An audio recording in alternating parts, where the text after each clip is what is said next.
The silent debt. 7 years to the truth. What would you do if 7 years after disappearing without a trace, a single Lola was enough for the past to demand its debt?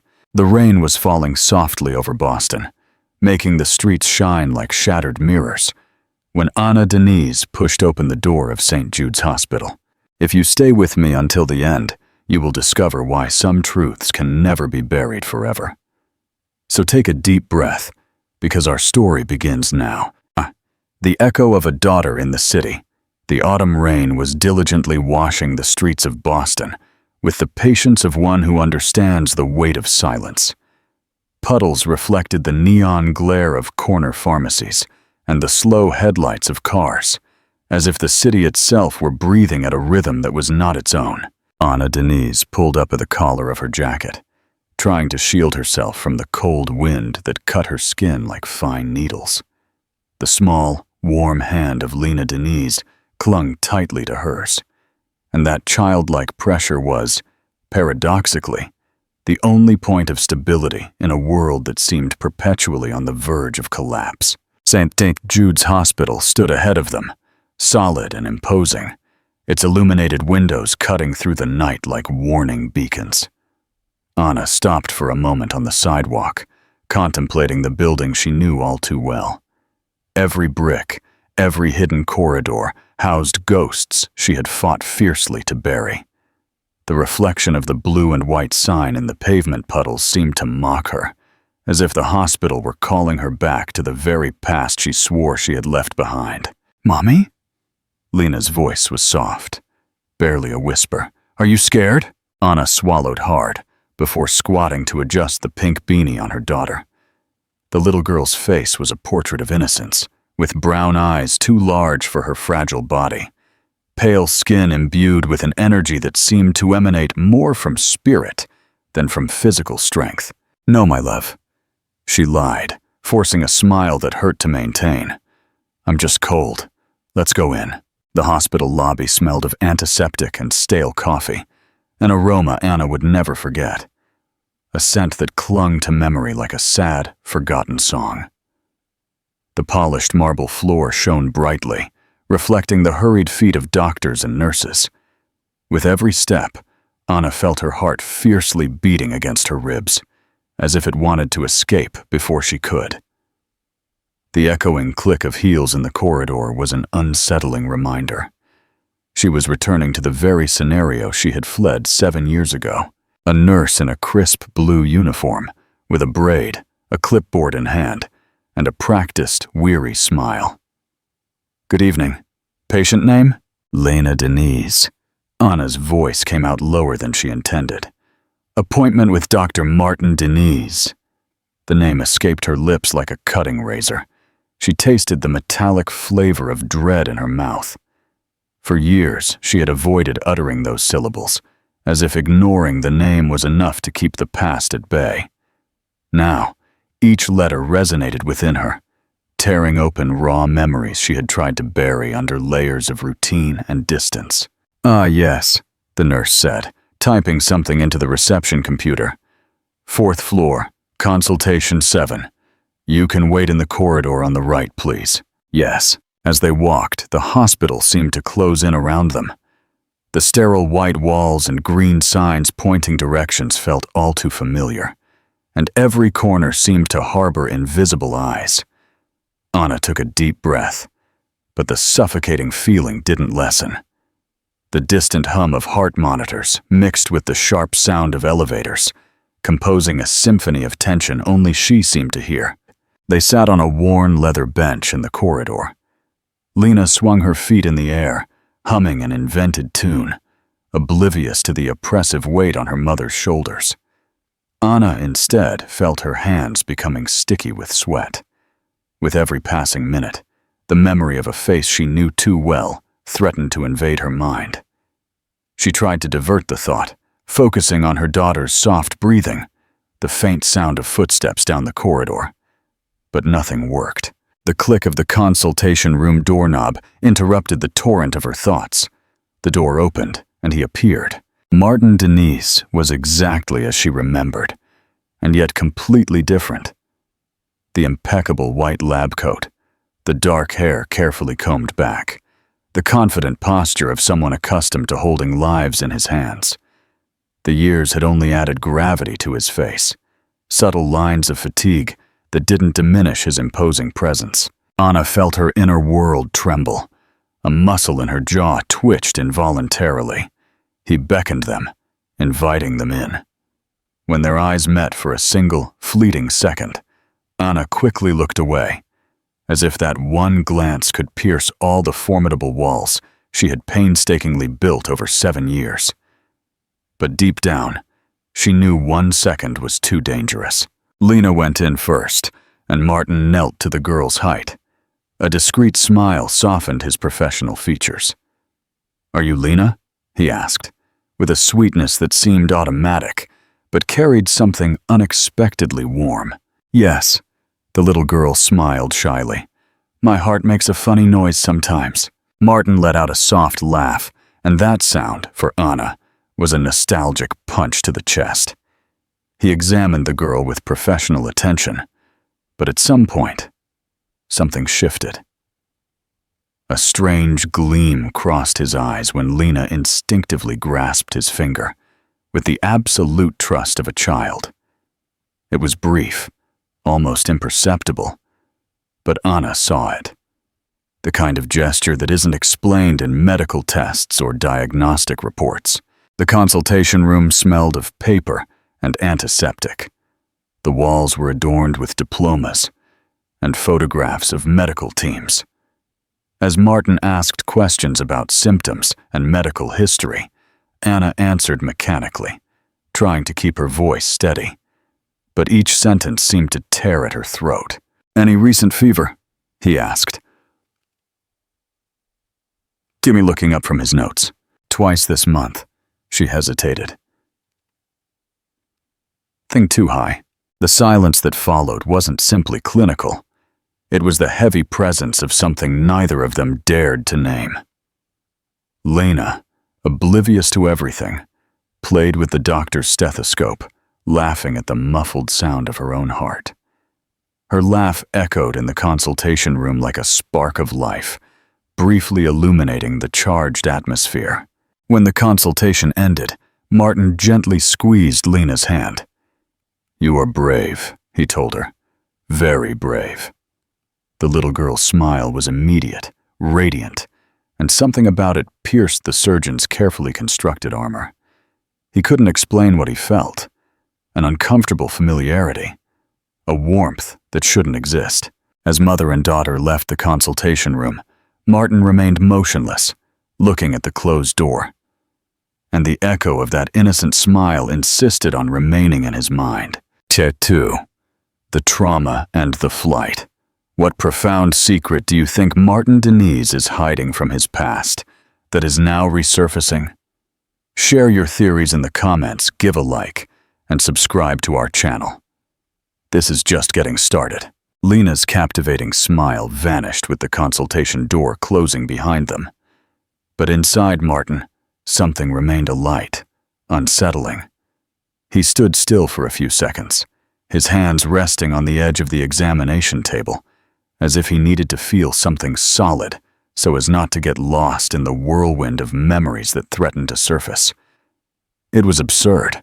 Doctors saw dozens of children every week, but that little girl, there was something about her, a glimpse of déjà vu that pierced him like a silent razor.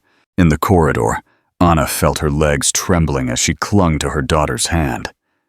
Every step toward the elevator seemed to open a void in her stomach.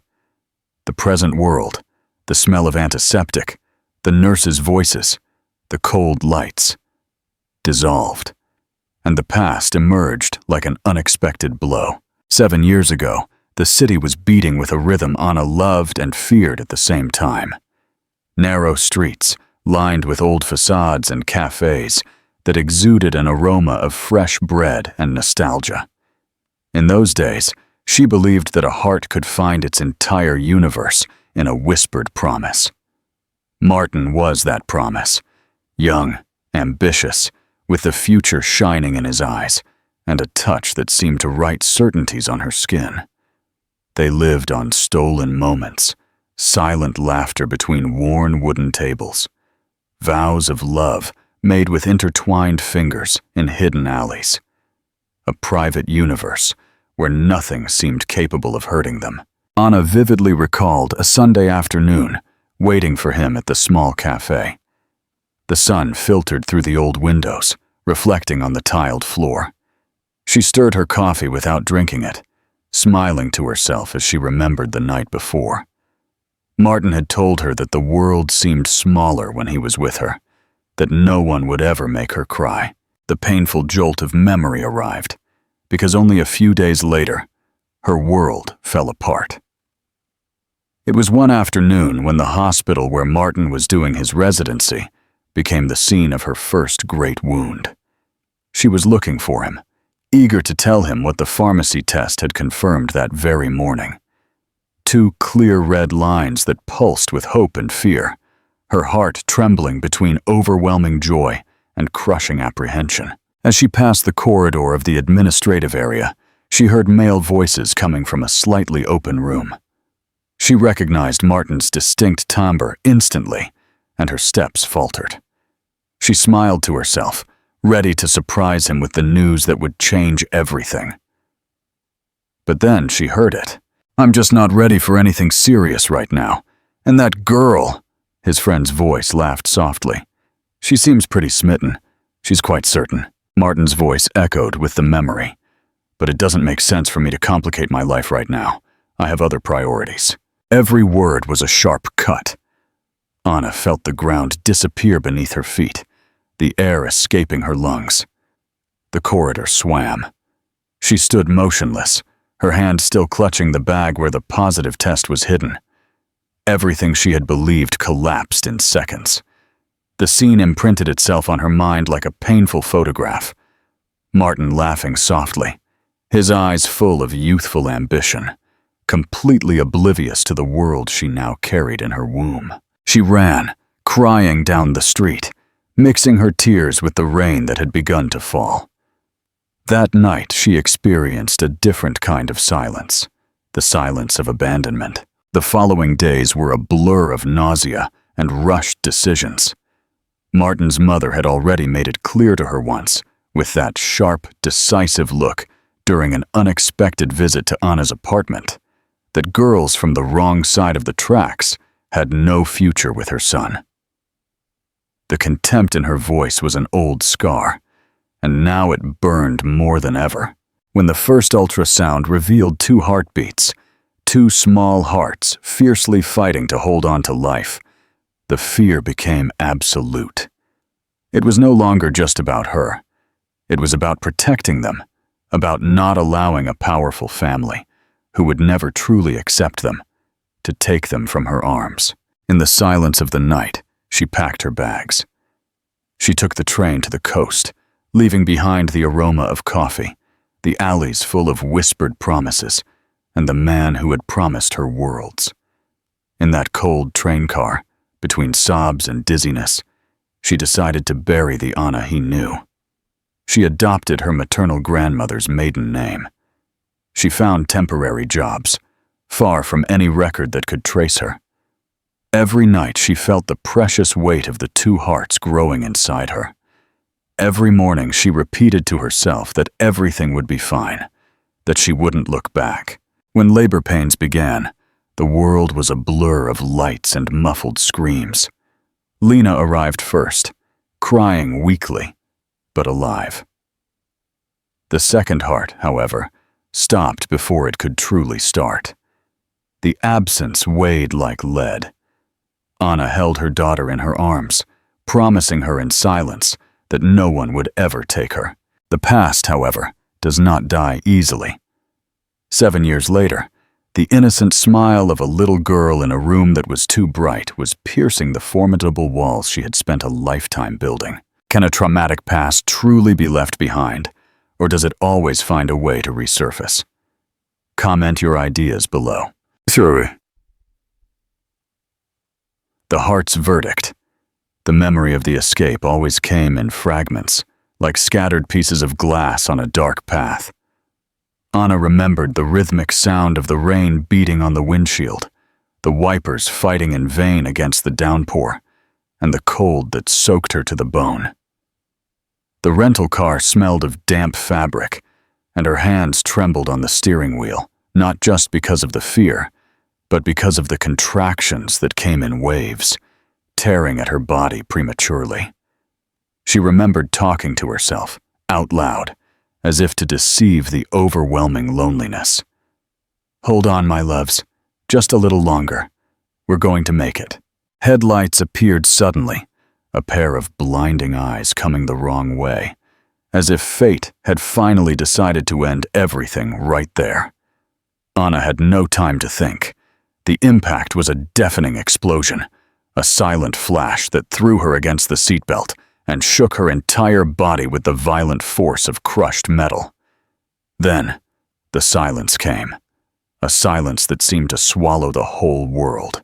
When she opened her eyes, water was running down her face. Rain or blood. She didn't know. The smell of fuel and wet earth filled her lungs, and only then did the sound return. Distant sirens, indistinct voices, and her own broken breathing. She tried to move and felt her right arm burning with unbearable pain. Before the fear could completely overwhelm her, another contraction ripped through her, tearing a scream from her lips. Life, stubborn and defiant, announced itself even in the midst of the chaos. Waking up in the hospital of a small town was like emerging from a murky nightmare. The white ceiling had damp stains, and the fan's hum seemed to mock her fragility. Her arm was in a cast. Her face throbbed with a deep pain that seemed to fuse skin and soul. A nurse with a tired face came in. She adjusted the drip and told her softly, "You're safe now, but you have to be strong." The phrase was etched into her memory, because shortly after came the surgeries. Anna saw her reflection for the first time days later in a small mirror brought by a hospital aide. Her cheekbones seemed more pronounced, her nose subtly different, and two fine scars discreetly crossed her skin near her left eyebrow and chin. It wasn't just her face that had changed. The gaze that met hers in the mirror was not that of the young woman who had dreamed in the city. It was the look of someone who had known loss intimately, and who would never again trust any promise. The delivery occurred in the same hospital, under cold lights and muffled screams. The first cry was weak, but brought a thread of hope. Lena was tiny, so small she seemed made of glass. The second baby, however, was born in silence. Anna remembered the feeling of absolute emptiness when the doctor sadly shook his head, and the strength she had to gather not to collapse, because one of her daughters needed her. Alive, whole, resilient. In that suffocating hospital room, between the distant sound of rain and the sharp smell of cheap disinfectant, Anna made a silent oath. She would bury not only the love that had destroyed her, but also the life that almost killed her. No more Martin.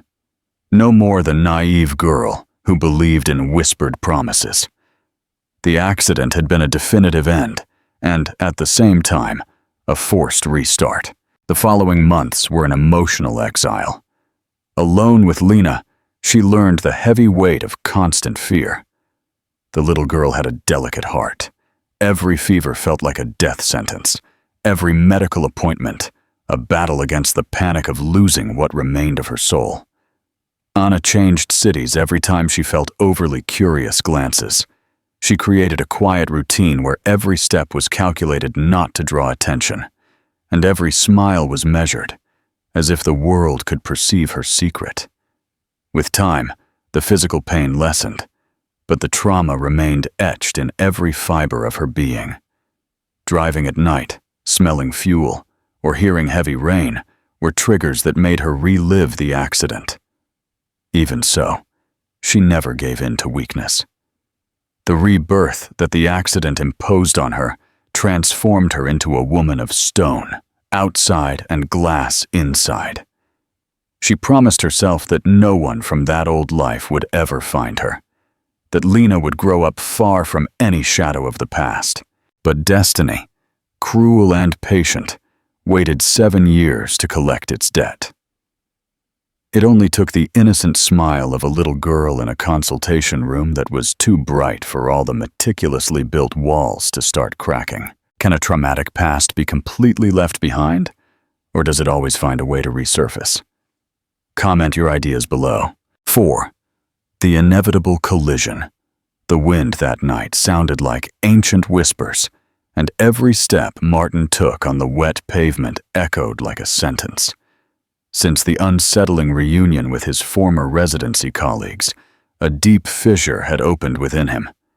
Their mocking laughter when mentioning Anna, their cruel insinuations about her disappearance, and the malice disguised as nostalgia resonated in his head like relentless torture. Disappeared off the map. She certainly found a way to leave with the shame. They said she had a tumor, but who knows if it wasn't something else. She was pretty, but poor. People like that simply disappear or become a sad memory. Every sentence was a fresh stab. Martin could barely respond, only feeling his stomach churn as the glass of wine in his hand seemed to weigh a ton. When he heard the rumor that she might have died, his heart inexplicably tightened, and in that instant, he understood. No matter how much he tried to shield himself, Anna had never been just a memory. She was the wound that never healed. That morning, arriving home, he sat in the dark living room, with the rain beating against the windows, and searched for answers. The first doubt arose. The tumor? He vaguely recalled old conversations, the weak excuses, her sudden disappearance. He inquired at the hospital records, spoke discreetly with medical colleagues, made calls that cost him a piece of his pride. And the truth arrived like a dry, brutal blow to the chest. Anna had never had the tumor they spoke of. That whole story had simply been a convenient shadow to justify her disappearance. Then only one plausible explanation remained.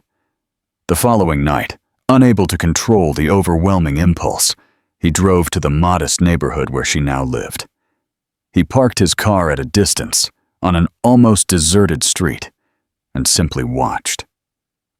The light from her living room cast comforting shadows. Through the window, he glimpsed the scene that would change everything. Lena was sitting on the carpet, laughing while flipping through an old photo album.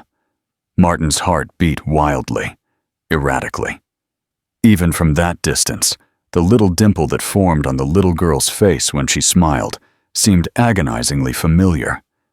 And when the girl pointed to a photo of a young Anna, laughing in a way he remembered as if it were yesterday, something deep inside him shattered. It was no longer doubt. It was a primal instinct, a certainty that arose from the depths of his soul. The next day, his decision was automatic. He could no longer pretend not to see the signs, not to feel that undeniable pull. When he knocked on the door of the small apartment, his heart was pounding like in a critical operating room, but there was no scalpel that could save him from what he was about to hear. Anna opened the door, her face tense, as if she already anticipated the storm. Martin's gaze pierced her, looking for something to confirm or deny the suspicion that consumed him.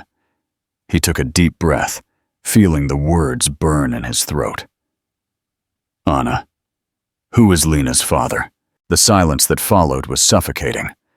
She froze, her eyes wide open for an instant before she recovered a fragile mask of control. A second of hesitation that, for Martin, sounded like a silent confession. But then the lie came, dry and almost convincing. Her father passed away before she was born. He stood motionless, feeling the answer echo like a dull razor. He wanted to believe, wanted to cling to the words "passed away" and let that be a final point. But something inside him roared in denial. The internal storm, which had been brewing since the first time Lena instinctively grasped his finger in the consultation room, was now complete. Martin's eyes searched hers, desperate to find any crack of truth. But Anna sustained the lie with a desperate strength, and he understood that it wasn't just fear.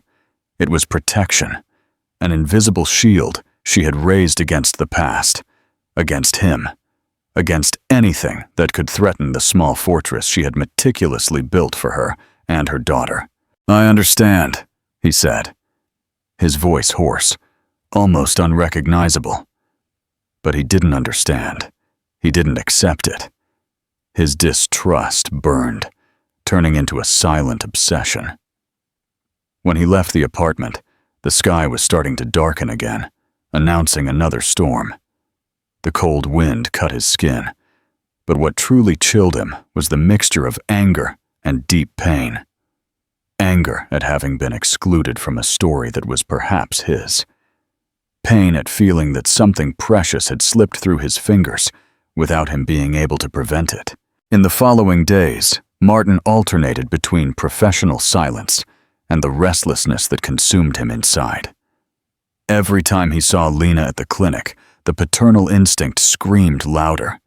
The way she looked at him, trusting him unreservedly, smiling with that dimple he recognized in himself. None of that could be a coincidence. Anna, in turn, felt the emotional net closing in. The past that she tried to bury was returning in her dreams, and the lie she uttered at the door weighed like an anchor on her chest. She knew Martin hadn't believed her completely. She knew that at any moment the past she was trying to bury could explode with all its force. In each subsequent encounter, the dialogues between them became more fraught with tension, though wrapped in formality. Simple words like, "How is she?"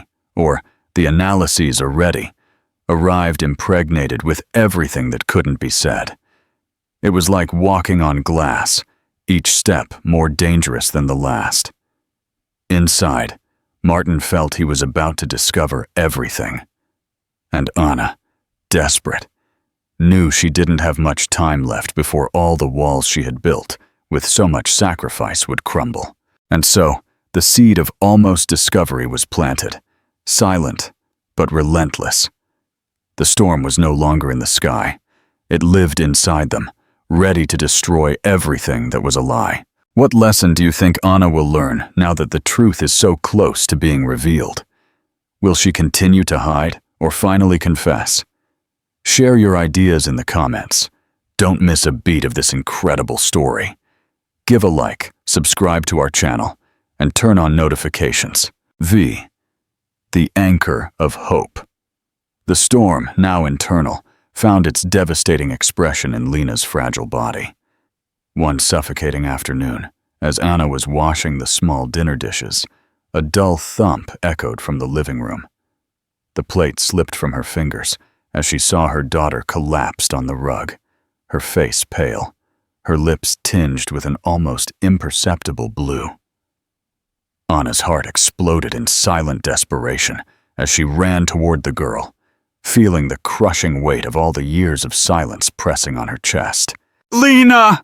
she screamed, her voice broken by a fear she had never known. "Sweetheart, look at me, please." The world around her dissolved into blurred patches of furniture, walls, and distant memories. There was only the frantic beat of her heart and the small body that seemed to vanish in her arms. When she arrived at the hospital, the sterile white corridor seemed like an extension of her own panic. Nurses rushed past, their voices overlaid in a symphony of urgency, but all Anna felt was the terrifying void of, "What if I lose her?" Martin appeared out of nowhere, and for an instant, she felt a strange mixture of relief and overwhelming guilt. He asked no questions, simply looked at the girl, and instinct took over. "Emergency room, now!" he ordered, his voice firm, cutting through the chaos. The small body disappeared on the gurney, and he vanished behind the double doors, carrying the authority of one who bears not only medical responsibility, but also a pain he still didn't dare to admit. Anna stayed in the waiting room, hugging herself, unable to control her trembling. 7 years of silence, 7 years of lies, 7 years of trying to bury the past. And now fate was collecting its debt all at once. Every passing second was a needle piercing her chest. She thought of all the times she almost told the truth, of all the looks she avoided, of all the words she never uttered. If something happened to her daughter, none of that would matter anymore. Neither the fear, nor the shame, nor the obsessive protection that had led her to build that life of lies. The hours stretched into what seemed like days. Every time a doctor rushed through the corridor, Anna's heart leaped and failed, bracing itself for the worst. Until, finally, Martin appeared. His face was marked by exhaustion, his lab coat stained. But his eyes held an intensity Anna would never forget. "She's going to be fine," he said, and the immense weight of those words almost made her collapse. "But we need to talk, Anna. Not later. Now." The waiting room seemed to shrink. Anna felt the walls closing in. The ground disappeared beneath her feet. It was as if the whole world was about to hear the truth she had guarded with fire and iron for 7 years. Martin's voice was low, but cutting. "I need to know. I saved your daughter, but I need to know if she is also my daughter." The silence that followed was made of all the screams she had stifled, all the nights she cried alone, all the fear that had haunted her since she decided to disappear. Anna's heart pounded as if it wanted to escape her chest. Outside, the city remained indifferent, but inside, her world was about to crumble. And for the first time, Anna felt there was no longer any way to escape the past, nor the man who, even without knowing it, had always been present in every beat of her daughter's heart. This is the moment of truth. What do you think Anna will finally reveal to Martin? And how will this revelation change their lives forever? Share your boldest predictions in the comments section. 6. The truth and the triple hug. The hospital corridor seemed to have swallowed all the sounds of the world. Only the distant echo of the monitors remained, and the soft rustle of lab coats on the waxed floor, a reminder that life continued around them, indifferent to the abyss in which Anna and Martin found themselves. She knelt, no longer feeling her legs. Her chest rose and fell in broken sobs. A sob choked her throat. There were not enough words to explain 7 years of silence, 7 years of fear, 7 years of hidden love. Martin, his hand still trembling from the effort of the surgery, looked at the woman he knew intimately. Not by her body, but by the look that had always told him silent stories. His already fractured world now shattered into pieces, into fragments of pain and longing, of loss and rediscovery. "Our daughter," he murmured, almost to himself, as if he needed to prove that such a phrase could exist outside the dreams he never admitted to having. Anna tried to stand up, but the weight of guilt dragged her back to the floor. Hot, salty tears burned her face. She grabbed his hands tightly, almost in a plea for judgment or absolution. "I tried to protect you." Her voice was a raw, broken whisper. "When I found out I was pregnant, I panicked. I knew your family would never accept a woman like me. I was just a lost resident, with no one on my side. And you were everything. I couldn't risk losing my daughter." The silence between them was alive, pulsing, an electric field ready to explode. Martin closed his eyes for an instant, and the memories came up like sharp razors. The residency corridors, the furtive glances, the whispered laughter, the stolen kiss on a rainy night that changed everything, without either of them realizing it. "You should have trusted me," he finally said, his voice hoarse, a mixture of contained anger and searing pain. 7 years, Anna, 7 years without me knowing I had a daughter." She squeezed his hands even tighter, almost pleading. I know I was wrong. But when I lost him," her breath hitched, and the words hung suspended. "I was having twins, Martin, a boy and a girl. He didn't survive. and I couldn't bear the idea of bringing you that pain. I buried myself along with him. The revelation fell like thunder. Martin's chest tightened. The image of a son he never knew pierced his heart like an invisible arrow. It was both pain and belated grief, but also a deep understanding. The woman kneeling before him was not just guilty. She was a survivor of a silent tragedy. Hikyu knelt in front of her, ignoring the cold hospital floor. His large hands cradled her small, trembling face, forcing her to look him in the eyes. "Right now, I should hate you," he said, with a raw sincerity that weighed in the air. "But all I feel is that I lost you twice, and I won't let that happen again." Her tears fell onto his hands, which then pulled her into a hug that seemed to want to stitch 7 years of rupture in seconds. It was a desperate, messy hug where pain and love met and intertwined. She felt her body finally give way, as if this were the first time in years that Anna was truly breathing. In the room, Lena slowly began to open her eyes. The morning light filtered through the blinds, and the steady beep of the monitor was almost a lullaby.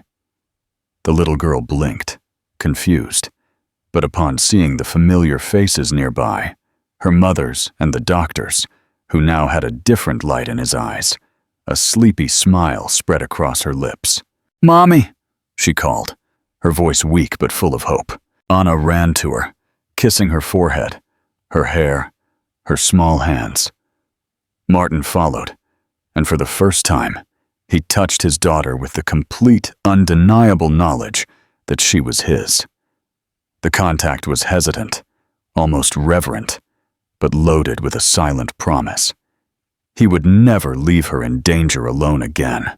When Lena fell asleep again, exhausted, the two of them stayed there, side by side, watching the girl's chest rise and fall in a tranquil rhythm. Between them, there were no longer masks, only the shared pain for the lost son and the undeniable love for what remained. Martin broke the silence with a whisper laden with fierce determination. "I never stopped loving you, Anna. Never. And now neither you nor our daughter will ever leave my life again, no matter what." She closed her eyes, finally allowing herself to believe. 7 years of fear melted away in that instant, replaced by something that, though fragile and full of scars, had the strength of a new beginning. He took her hand, interlacing his fingers with hers, and he knew that from that moment on, nothing would ever be the same again. The triple hug came hours later, when Lena woke up smiling and nestled between them, oblivious to the storm they had overcome. The tears flowed in silence, but they were not just tears of pain. They were tears of immense relief, of a profound promise, of a love that had survived lies, distance, and a devastating loss. The hospital, with its antiseptic smells and cold lights, witnessed a silent pact. It wouldn't be easy, the scars wouldn't disappear, but for the first time, there was the tangible possibility of rebuilding, together. The anchor of forever. Significant and comforting ending. The afternoon sun painted the park with golden hues, as if the whole world had decided to celebrate this beautiful Sunday. A light breeze swayed the trees and carried the scent of freshly cut grass, mingled with the distant smell of popcorn and cotton candy. Anna walked slowly beside Martin, hand in hand, watching Lena run freely across the grass, her loose hair fluttering behind her, her laughter echoing like pure music. She carried a vibrant red balloon, and the twisted string seemed almost alive between her small fingers. With every step, the balloon rose and fell, dancing playfully with the wind, as if it were an extension of the girl herself. Anna felt a pang in her chest, a mixture of pure, overflowing happiness and a relief so deep it almost hurt. After so many years of fear, of hiding, of heavy secrets, she could simply exist. She could see them like this, side by side, laughing, without the world judging or taking what was hers. "Look at her," Martin murmured, his voice low and loaded with raw emotion. It's as if the whole sky fits into that smile. Anna took a deep breath, feeling the warmth of his hand in hers. "I'm still afraid, you know," she confessed, her voice trembling with sincerity. "Afraid that this, all of this, is just a dream." Martin stopped and gently pulled her closer. His eyes, moist and firm, met hers like an anchor, holding her steady. "Then I promise you," his voice was unbreakable, "if it's a dream, I will spend the rest of my life making sure it lasts." He kissed her forehead, and that simple gesture seemed to strip away the last remnants of pain she still carried inside. Lena ran back, breathless, her cheeks flushed from the effort. "Mommy, Daddy, look!" She held the balloon that almost escaped her. It almost flew away, but I caught it. Both adults knelt down at the same time, and Anna enveloped her daughter in a tight embrace, while Martin covered her with kisses. A triple hug, tight, warm, full of silent promises. For an instant, nothing else existed. Only the warmth of their hands, the sweet scent of childhood, the profound feeling that finally, they were truly whole. They sat on the grass, and Lena rested her head on Anna's lap, her eyes heavy from playing so much. Martin observed every detail, the way the dimples appeared in his daughter's smile, an echo of the woman he had never stopped loving, the way the wind playfully ruffled Anna's hair that no longer needed to hide from anyone. However, the red balloon suddenly slipped away, floating upwards, slowly, gracefully. Lena tried to reach it, but then laughed, watching it float too high to grab. "Now it's free!" she exclaimed, clapping her small hands. Anna and Martin looked at each other. There was something deeply symbolic in that balloon disappearing into the sky, as if all the fears and sorrows that had held them captive for so many years were also finally leaving, floating far away, just like us, Martin murmured, pulling Anna closer for a soft kiss, while Lena laughed, enchanted by the scene. The sun began to set, and the three walked hand in hand toward the house. Lena, nestled between them, swung her arms from side to side, quietly singing an invented song. Anna felt a peace she had never known. It no longer mattered what had been left behind. The judgments, the loneliness, the nights of hidden tears. Everything had been worth it to reach this moment. As they passed through the park gate, Martin squeezed her hand and said, "I promise you, we will never be lost again." And Anna believed him. For the first time in a long time, she truly believed him. As night slowly fell and the city lights began to twinkle, they disappeared down the quiet street, forming the image of a family that, after so much suffering, had finally found its way home, together. Thank you for staying until the end. If this story touched your heart, don't let it end here. Give a like to show that you too believe in endings that comfort the soul. Comment below. What was the moment that moved you the most on this journey of love and reunion? Subscribe to our channel so you don't miss any new story that will make you laugh, cry, and fall in love again. Share it with those you love. Spread this emotion and comfort other hearts too, because stories like these truly come alive when they are felt and shared. 8. The scarred foundation. The emotional hook. Is it possible to build a future on a foundation still marked by betrayal and silence? Martin and Anna are back together, but the ghosts of the past, including the one Martin never knew, will not rest until the final secrets are laid bare. Friends, before we dive into the true cost of their reunion, tell us in the comments, what role do you think Martin's family will play in this new chapter? Will they accept Anna and Lena? Like and subscribe to follow this journey of rebuilding trust. The hospital room, once the stage for their agonizing confrontation, now held the soft, steady rhythm of Lena's recovery. She lay asleep, an IV line the only visible reminder of the crisis they had averted. For Anna and Martin, the silence was no longer suffocating. It was the quiet, necessary space where the truth could begin to heal. Martin sat by the bedside, holding Anna's hand. 7 years of unspoken life flowed between their intertwined fingers. The best cardiologists are already on Lena's case. Martin spoke, his voice low and firm. We'll explore every option. There will be no more guesswork, Anna, I promise. I know, she replied, her eyes never leaving her daughter. It's too much, Martin.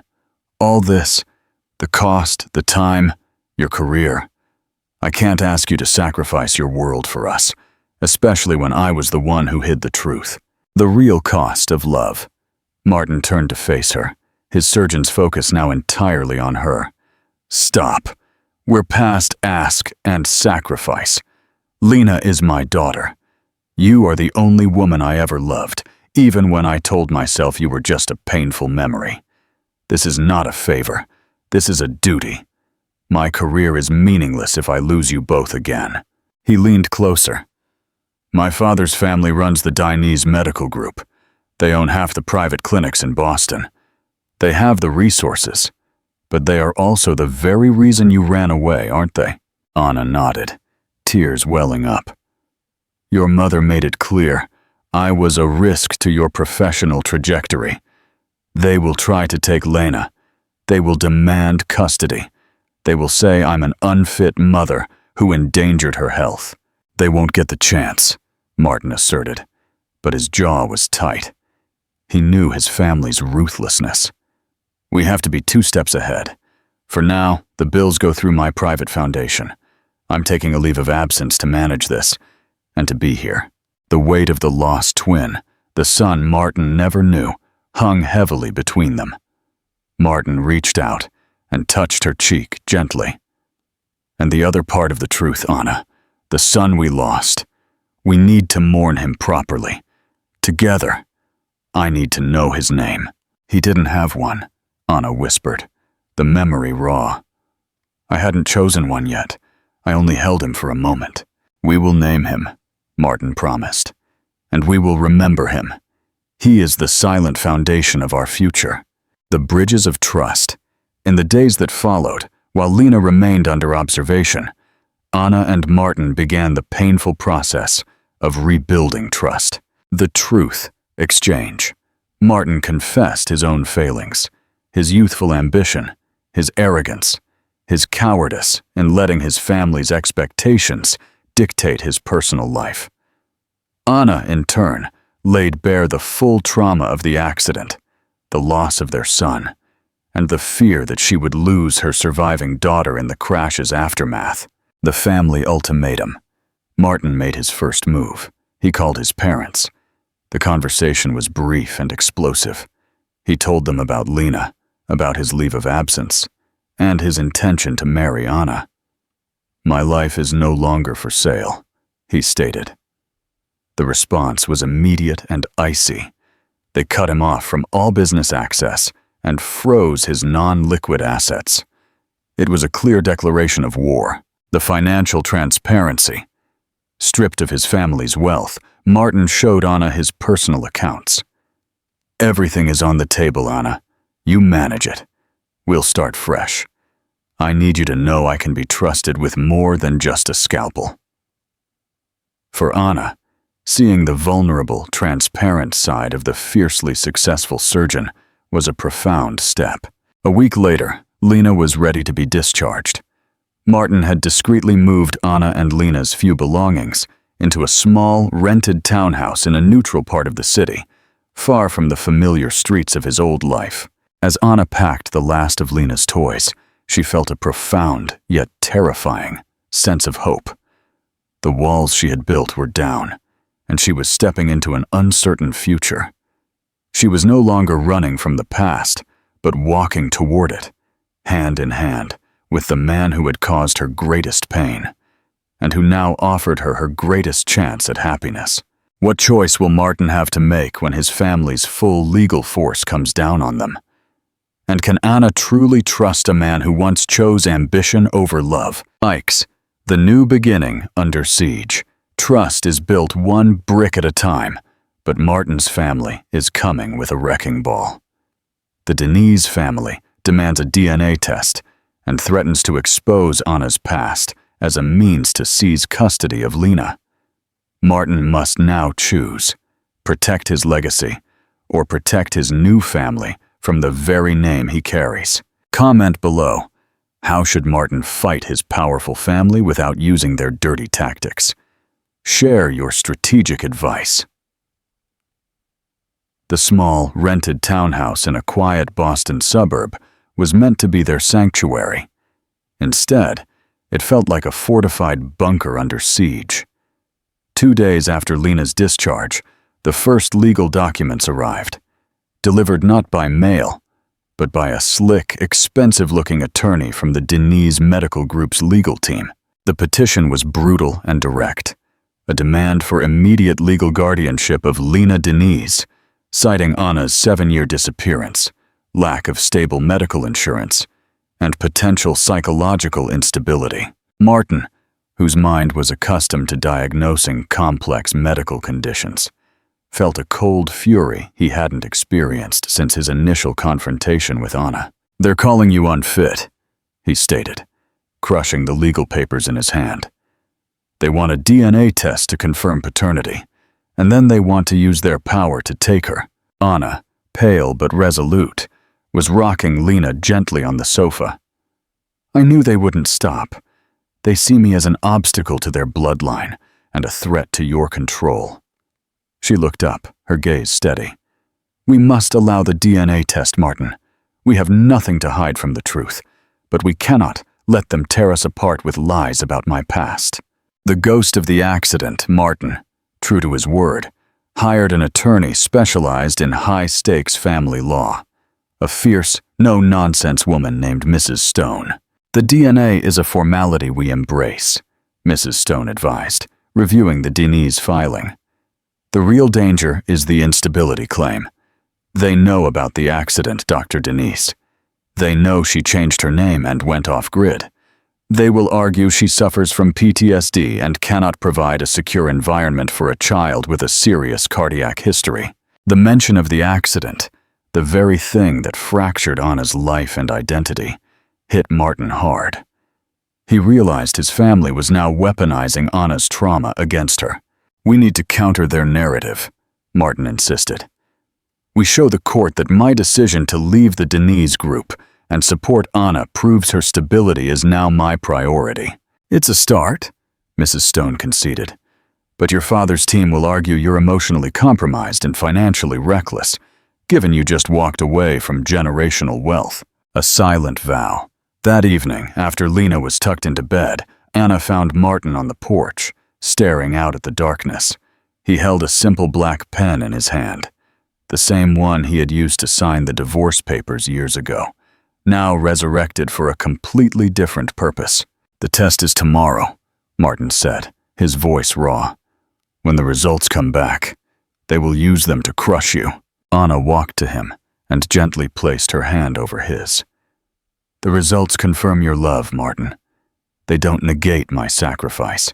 I lived 7 years in fear, hiding the biggest joy of my life because I thought you were incapable of love outside your career." "I was," he admitted, his head bowing. "I chose the ambition they fed me. And because of that, you carried the burden of our family's tragedy and our daughter's health alone." Anna's touch was firm. "The time for blame is over. Now is the time for action. I need you to prove that the man who saved my daughter is also the man who can protect me from your name." Martin looked up, his eyes now blazing with a purpose that surpassed his surgical precision. He took the pen and, with a deliberate, firm hand, scratched the initials ALMD onto a small wooden carving block he held. "Anna, Lena, Martin Denise. I am no longer Martin Denise, heir of the Denise Medical Group," he declared, his voice a quiet vow. I am the father of Lena Denise and the husband of Anna. They will learn that the man who saved his daughter is a far more dangerous adversary than the one they tried to control. The unexpected ally. The DNA test was conducted the next morning in a neutral clinic, a cold clinical procedure contrasting with the warmth of the unspoken promises they had made. Later that week, as Martin was grappling with his new financial reality, an unexpected call came from his former chief of staff at the Denise Group, Dr. Evelyn Harper, a brilliant but reserved doctor known for her loyalty to Martin. The old man is mobilizing a scorched earth campaign, Martin, Evelyn warned. He's pulling favors with the Board of Certification, trying to question your surgical judgment. They won't find anything, Martin countered. My record is flawless. Maybe, but their goal is to break you. They are threatening your ability to practice medicine, effectively severing your financial independence from them permanently. Martin clenched his teeth. This was low, even for his father. Thank you, Evelyn. Why are you telling me this? A moment of silence passed on the line. Because I saw the look on your face when you spoke about your daughter. And because Anna saved my life on the night of the fire at the old research lab, a fact your father forced me to keep silent. She is not a threat, Martin. She is a hero. I'm forwarding you everything I have on the family's more aggressive legal tactics. Use it wisely. Martin stared at the phone. Anna, the woman who fled under the pretense of a tumor, had been a secret hero, forced into silence by his own family. The complexity of her sacrifice, fueled by his family's ruthlessness, was deeper than he had ever realized. The legal battle had just become intensely personal. Martin was not just fighting for his daughter, he was fighting for the honor of the woman he loved, armed with a secret truth about her past. X, the rising phoenix. The DNA results are back. Lena is undeniably Martin's daughter, but the Denise family counters with an ethical complaint designed to permanently revoke Martin's medical license. Cornered and facing financial ruin, Anna steps forward with the truth about the research lab fire, a truth that not only saves Martin's career, but shatters the patriarch's power forever. Final question. Will the public truth about the Denise Medical Group's corruption finally bring justice to Anna and secure their future? Share your final predictions. The DNA results are back. Lena is undeniably Martin's daughter, but the Denise family counters with an ethical complaint designed to permanently revoke Martin's medical license. Cornered and facing financial ruin, Anna steps forward with the truth about the research lab fire, a truth that not only saves Martin's career, but shatters the patriarch's power forever. Final question. Will the public truth about the Denise Medical Group's corruption finally bring justice to Anna and secure their future? Share your final predictions. The official DNA results arrived with chilling speed. Martin Denise was Lena's biological father, with 99% certainty. It was the confirmation Martin had needed, delivered just as the hammer blows from his family began to fall. Instead of accepting the paternity, the Denise Medical Group's legal team pivoted violently. Using their influence, they filed an emergency ethical complaint with the state medical board, alleging reckless abandonment of professional duties and emotional instability, stemming from Martin's sudden leave of absence and his personal involvement with Anna. The goal was transparent: to permanently revoke Martin's medical license, ensuring his financial ruin and inability to care for Lena outside the family's control. The financial siege. The ethical hearing was set for 2 weeks later. The move was a stunning display of power, effectively cutting off Martin's income and paralyzing his legal defense. Mrs. Stone, their attorney, was grim. They're not just fighting for custody, they're trying to disarm you, Martin, she explained. We can argue your actions were for a child's welfare, but they have judges on their side. Your father is a master strategist. Anna, who was managing their meager finances from her years of careful savings, found herself staring at the truth. The very family she had feared would take her child was now poised to destroy the only man she had ever truly loved. The battle had escalated beyond custody. It was a fight against systemic corruption and the abuse of power.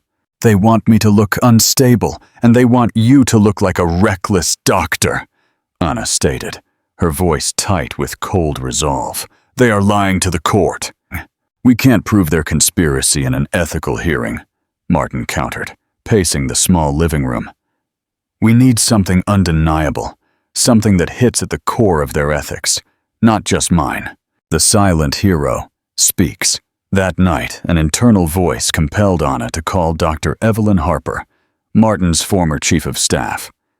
After a tense conversation, Evelyn agreed to meet Anna in a discreet downtown cafe. Anna looked at Evelyn, the reserved professional doctor who had risked her career to send Martin the warning. "Evelyn, Martin's father is trying to take away his ability to practice medicine. He says Martin is unstable. We need to fight them, not just defend ourselves." Evelyn's composure cracked. "They are monsters, Anna. They forced me to lie about the fire at the old research lab 7 years ago, the one that injured you." Anna placed a hand on Evelyn's arm. "You said I saved your life. You said Martin's father forced you to be silent. The truth about that fire, did it involve a safety protocol violation by the Denise Medical Group?" Evelyn swallowed hard, her eyes darting nervously. "It was more than that. There was negligence. Your injuries, they weren't just from the fire. They were complications from a protocol he ordered me to bypass to save money. And he buried the official report." Anna felt a cold wave of realization wash over her. The trauma that had changed her face, caused the premature birth, and fueled her decision to run.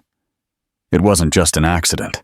It was corporate crime, orchestrated by the Denise patriarch and buried using Martin's family influence. "They can call me unstable," Anna whispered, her voice hardening with the clarity of purpose. "But I can call them criminals." The final reckoning. Anna didn't tell Martin her plan. She spent the next day meeting with Mrs. Stone, their lawyer. She laid out the full, shocking sequence of events: the corporate negligence, the deliberate cover-up, Evelyn Harper's testimony, and the critical information about the buried safety report. Mrs. Stone, stunned by the evidence, realized they had a nuclear option. "This isn't just about the custody of your daughter, Anna. This is a civil and criminal case that could dismantle the Denise Medical Group." The day of Martin's ethical hearing arrived. The room was packed with grim-faced board members and a smug legal team led by Martin's father, Mr. Denise Sr. Martin's defense centered on the welfare of his daughter. But the patriarch's attorney was relentlessly painting Martin as an erratic, unstable man influenced by an unstable partner. As the opposing lawyer concluded his argument with a chilling demand to revoke Martin's license, Anna stood up, her blue suit sharp and her demeanor composed. "With respect, Madame Chair," Anna addressed the board, "I request the opportunity to present evidence regarding the ethical conduct of the plaintiff, the Denise Medical Group, that directly relates to this case." Mr. Denise Sr., seated at the front, looked stunned. "She has no standing," he hissed. The chair, intrigued by the drama, allowed it. Anna walked to the podium. She did not speak about love, sacrifice, or bentele, or second chances. She spoke with clinical precision, presenting the evidence Evelyn had confirmed. A systemic safety protocol violation at a Denise research facility 7 years ago that led to a major fire, a cover-up by the patriarch, and the subsequent exploitation of her own trauma. The result of the fire and her premature delivery, to shield the corporation from liability. She held up a copy of the buried safety report, provided by Evelyn, and pointed directly at Mr. Denise Sr. "The instability they cite in this court is not mine. It is the instability of a leadership that places profit above human life. The man they claim is unfit for duty risked his own career to save the child whose mother they tried to silence. The room erupted. News reporters, discreetly planted by Mrs. Stone, simultaneously broke the story. The board members, facing a massive public scandal involving a powerful corporation, recessed immediately. Martin, looking at Anna's triumphant, fierce composure, realized that his wife was not just a survivor. She was the architect of their freedom, the dawn of justice. The ethical complaint against Martin was immediately dropped. The ensuing investigation, driven by Anna's evidence and Evelyn's testimony, ripped through the Denise medical group. Mr. Denise Sr. faced criminal charges for negligence and obstruction of justice. The patriarch's power crumbled into a spectacular ruin. The final court order confirmed Martin and Anna's worst-kept secret. Lena Denise was the recognized legitimate daughter of Martin Denise. Custody was awarded solely to Martin and Anna, with the added provision that the Denise estate was financially responsible for Lena's specialized medical care for life. Months later, Martin and Anna stood in the newly renovated waiting room of the Lena Denise Cardiac Research Wing at a non-Dinah's hospital, a wing funded by a court-mandated settlement from the dismantled Dinah's medical group. Anna, now a co-founder of a foundation supporting women rebuilding their lives after trauma, smiled. "We did it." Martin wrapped his arms around her. "You did it, my phoenix." He kissed her. "What now, my fearless co-pilot?" Anna looked at their daughter, who was laughing as she played with a balloon, her heart now stronger thanks to the care Martin's resources provided. "Now," Anna said, leaning into her husband, "we finally start living the life you almost lost, and I almost gave up."